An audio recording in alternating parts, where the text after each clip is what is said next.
তো বন্ধুরা কেমন আছেন? আশা করছি সবাই ভালো আছেন। আজকে আমি চলে এসেছি শেফালির রান্নাঘরে। দেখুন আজকে ভেজ পিৎজা করব। তার জন্য এখানে 1 বাটি 250 গ্রামের মতন ময়দা নিয়ে নিয়েছি। এবার ময়দার মধ্যে দিয়ে দেবো অল্প একটু লবণ,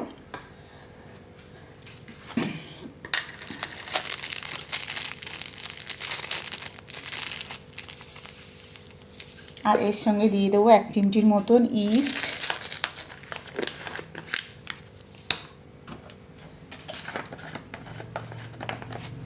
দিয়ে এটাকে একটু ভালো করে মাখিয়ে নিতে হবে।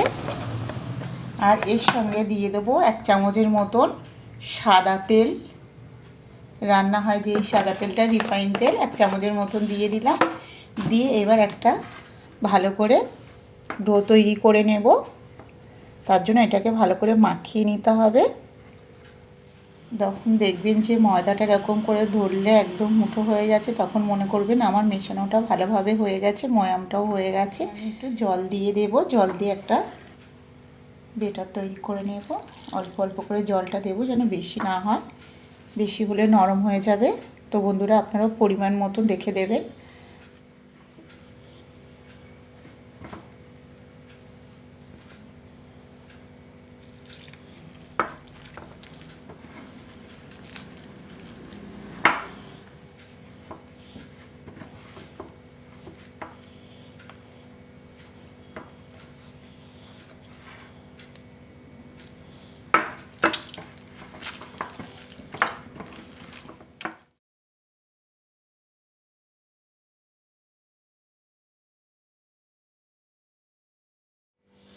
তো বন্ধুরা এই যে আমার আটাটা মাখানো হয়ে গেছে, এই যে ঢেকে রেখেছিলাম।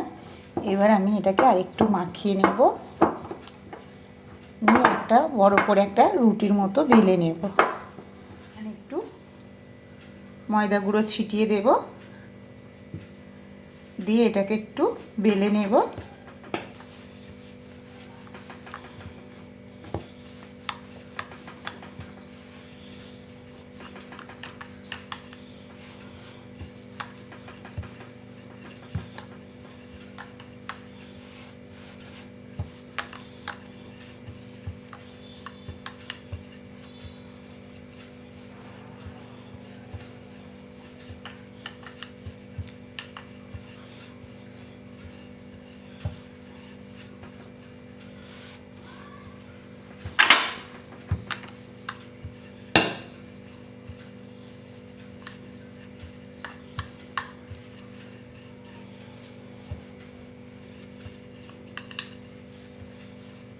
আমার তৈরি হয়ে গেছে।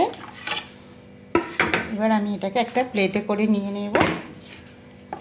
বন্ধুরা দেখছেন আমার প্যানটা কিন্তু গরম হয়ে গেছে, সসপ্যানটা। এবার আমি এখানে কিন্তু একটু ঘি ব্রাশ করে নেব, নিলে যেহেতু ভেজ পিঠা হচ্ছে এটার টেস্টটা কিন্তু আরও সুন্দর হবে ঘিয়ের ফ্লেভারটা দেওয়ার জন্য।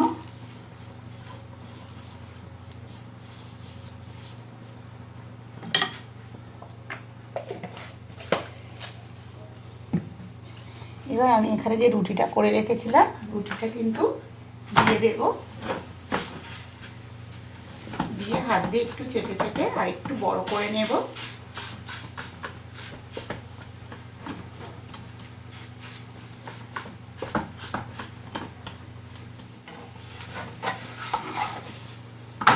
হয়ে গেলে রুটিটাকে কিন্তু উল্টে দেবে একবার, দিয়ে এবার চামচ দিয়ে এটাকে একটু কাঁটা চামচ দিয়ে কিন্তু ফুটো ফুটো করে দিতে হবে।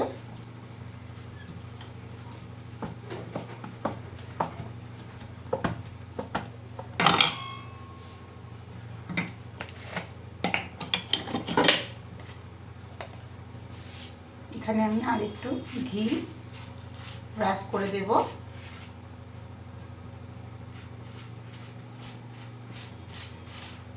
বন্ধুরা দেখুন আমার রুটিটা কিন্তু সুন্দরভাবে হয়ে গেছে। এবার আমি এখানে দিয়ে দেব টমেটো সস।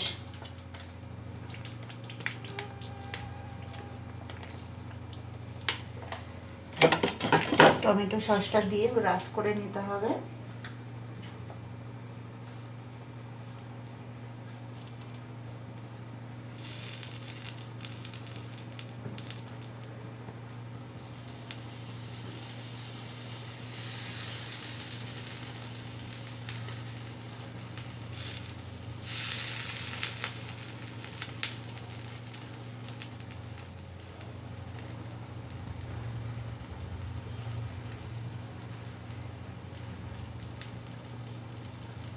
রেখেছিলাম আমি সবজিগুলোকে দিয়ে দেব।